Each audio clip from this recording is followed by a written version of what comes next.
Assalomu alaykum aziz do'stlar va kanalimiz kuzatuvchilari.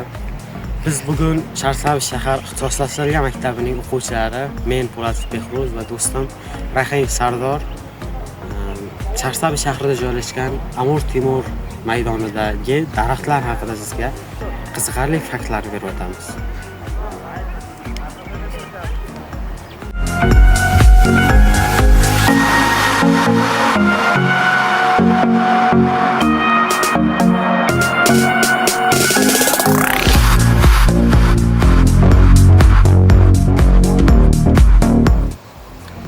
Assalomu alaykum qadrli do'stlar.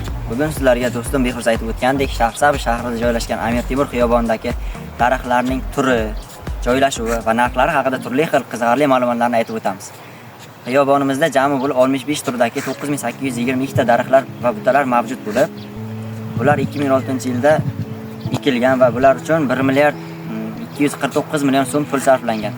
Ya'ni bu degani $100,000, taxminan $100,000 pul sarflangan. Va bu daraxtlar va butalar hozirgi kunda 2 milliard 873 million so'mni tashkil etadi. Ya'ni $240 million.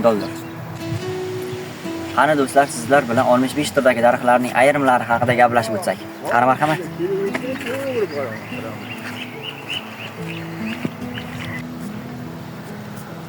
Do'stlar, ushbu ko'rib turgan gulingiz 3 ta rangli, 3 ta gachakli gulitsa.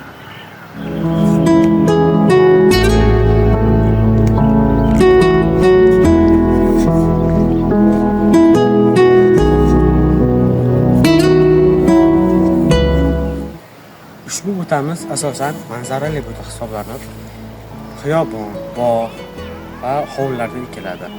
Asosan bezak uchun foydalaniladi. Bu butamiz iqlimga tez moslashuvchi, ko'p e'tibor qilmaydigan va tez o'suvchi buta hisoblanadi. Gullarining rangi pushti yoki boshqa rangda bo'ladi. Ushbu butamizning yaprog'ining damlamasi tinchlantiruvchi va yengil isitma kasalliklarini davolashga ishlatiladi. Po'stlog'i va gulini esa teri yallig'lanishida oldingi tabobatda teri yallig'lanishini davolashga ishlatilgan.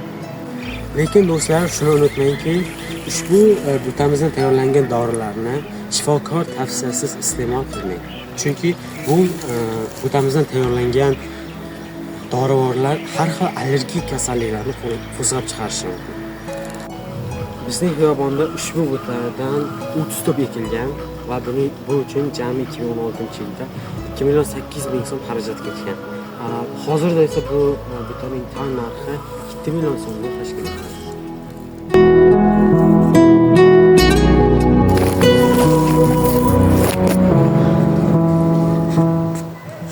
Keling do'stlar, endi siz bilan xiyobonimizdagi ikkinchi buta navi bilan tanishamiz.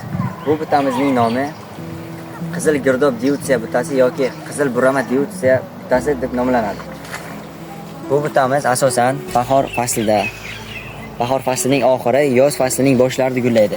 Lekin hozir yoz faslining o'rtasi bo'lgani uchun bu butamizning gullari o'z tusini yo'qotgan. Bu butamiz har xil iqlimga, tuproqqa chidamli. Bu butamizning guli gultur shaklida va rangi qirmizi qizg'ish rangda. Va bu butamizning barglari ham yozda qo'ng'ir yashil va kuzda to'q sariq jigarrang rangda tuslanadi. Diutsiya turlari zamonaviy tabobatda kam ishlatiladi, lekin tarixiy xalq tabobatida insonni tinchlantirish, yallig'lanish uchun damlama sifatida va teri kasalliklarida foydalanilgan. Bu butamizning xiyobonda 20 turi mavjud bo'lib, 2016-yilda ularni ekish uchun 1 million so'm miqdordagi pul sarflangan. Va bu turdagi butalarning hozirgi kundagi narxi 2,5 million so'mni tashkil etadi. Mana biz sizlar bilan bugun Amir Temur xiyobonidagi daraxtlar haqida gaplashdik. Har narsaning oxiri bo'lgani kabi bizning ham videomiz nihoyasiga yetib bormoqda. Sizga yetkazmoqchi bo'lgan xabarlarimiz shulardan iborat edi. Agar bu sizga foydali bo'lgan bo'lsa, biz nihoyatda xursandmiz. Bizni kuzatishda davom eting. E'tiboringiz uchun rahmat.